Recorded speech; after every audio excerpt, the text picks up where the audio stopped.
Hello friends, welcome to Haswitha vlogs. ఇవాల్టి special రొయ్యల curry. యమ్మీగా స్పైసీగా ఉండే ఈ రొయ్యల కర్రీని ఎలా ప్రిపేర్ చేయాలో, దానికి కావాల్సిన ఇంగ్రీడియంట్స్ ఏంటో ఇప్పుడు చూద్దాం.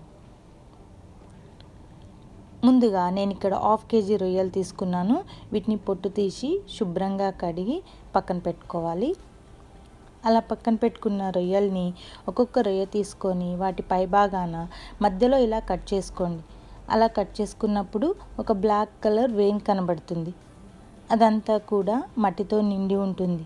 మీరు గమనించినట్లయితే రొయ్య తినేటప్పుడు కొన్నిసార్లు ఇసుకగా అనిపిస్తుంది. అలా అనిపించకుండా ఉండాలి అంటే ఈ ప్రాసెస్ని చేయండి. ఇలా చేయడం వల్ల రొయ్యకి కూడా అన్ని మసాలాలు బాగా పడతాయి. రొయ్య కూడా చాలా రుచిగా ఉంటుంది. ఇలా అన్ని రొయ్యల్ని కూడా ఇదే ప్రాసెస్ చేసేసి నీట్గా శుభ్రంగా కడిగి పక్కన పెట్టుకోవాలి. ఇలా పక్కన పెట్టుకున్న రొయ్యల్ని మ్యారినేట్ చేద్దాం. ముందుగా 1 స్పూను పసుపు, 1 స్పూను ఉప్పు, 1 spoon garlic ginger paste, 1 spoon కారం, కొద్దిగా నిమ్మరసం పిండుకొని వీటన్నిటిని బాగా మిక్స్ చేసుకోవాలి. వీటిని బాగా మిక్స్ చేసుకొని ఇప్పుడు ఒక వేరే ప్యాన్ తీసుకొని దాంట్లో ఈ రొయ్యలన్నీ వేసి ఒక 2 కప్స్ వాటర్ యాడ్ చేసి స్టవ్ పైన పెట్టి ఉడికించుకోండి. స్టవ్ని మీడియం ఫ్లేమ్లో పెట్టుకొని బాగా ఉడికించుకోండి. ఇలా ఉడికించడం వల్ల రొయ్యలు పచ్చివాసన లేకుండా ఉంటాయి. చూడండి, వాటర్ అంతా కూడా వినికిపోయాయి కదా. సో రొయ్యలు కూడా బాగా ఉడికాయి. ఇప్పుడు వీటిని వేరే బౌల్లోకి తీసుకుందాం.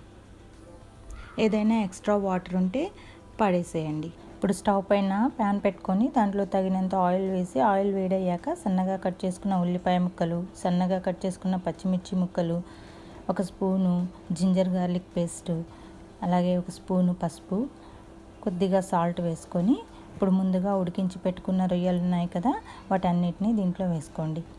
సాల్ట్ సరి చూసుకొని వేసుకోండి. ఆల్రెడీ ముందే రొయ్యల్లో వేసాం కనుక సరి చూసుకొని వేసుకోండి. వీటన్నిటిని ఒకసారి అలా కలుపుకొని ఇప్పుడు ఒక రెమ్మ కరివేపాకు తీసుకొని ఇలా తుంచి దాంట్లో వేసుకోండి. ఇప్పుడు స్టవ్ని మీడియం ఫ్లేమ్లో పెట్టుకొని మూత పెట్టేసుకోండి. అలా ఒక 5 మినిట్స్ ఉడికించి 5 మినిట్స్ తర్వాత మూత తీసి ఒకసారి వీటన్నిటిని కలుపుకోండి. ఇప్పుడు సన్నగా కట్ చేసుకున్న టమాటో ముక్కల్ని వేసి అలాగే 2 స్పూన్ల ధనియాల పొడి, 2 స్పూన్ల కొబ్బరి పొడి, అలాగే 1 స్పూన్ కారం వేసి వీటన్నిటిని బాగా మిక్స్ చేసుకోండి. కారం కూడా ఆల్రెడీ మనం ముందే రొయ్యలు ఉడికించేటప్పుడు వేసాం కనుక కారం కూడా సరి చూసుకొని మీ టేస్ట్కి తగ్గట్టు వేసుకోండి. ఇప్పుడు మూత పెట్టేసుకొని ఒక 5 మినిట్స్ ఉడికించుకోండి. మూత తీసి ఇప్పుడు కొన్ని వాటర్ కావాలనుకుంటే వాటర్ యాడ్ చేసుకోండి. లేదు ఇలాగే ఉన్నా పర్వాలేదు. వాటర్ యాడ్ చేసుకొని ఒకసారి అలా కలుపుకోవాలి. ఇప్పుడు 1 స్పూను గరం మసాలా పౌడర్ వేసి అలాగే సన్నగా కట్ చేసుకున్న కొత్తిమీర వేసుకొని వీటన్నిటిని ఒకసారి మిక్స్ చేసుకోండి. ఇలా ఒక 2 మినిట్స్ ఉంచి అంతే, వేడివేడిగా రైస్లోకి సర్వ్ చేసుకోండి. ఎంతో రుచికరమైన యమ్మీ రొయ్యల కర్రీ రెడీ అయిపోయింది. మీకు కూడా నా వంట నచ్చిందా? అయితే ఇంకెందుకు ఆలస్యం, మీరు కూడా మీ ఇంట్లో ట్రై చేసి ఎలా వచ్చిందో కామెంట్లో చెప్పండి.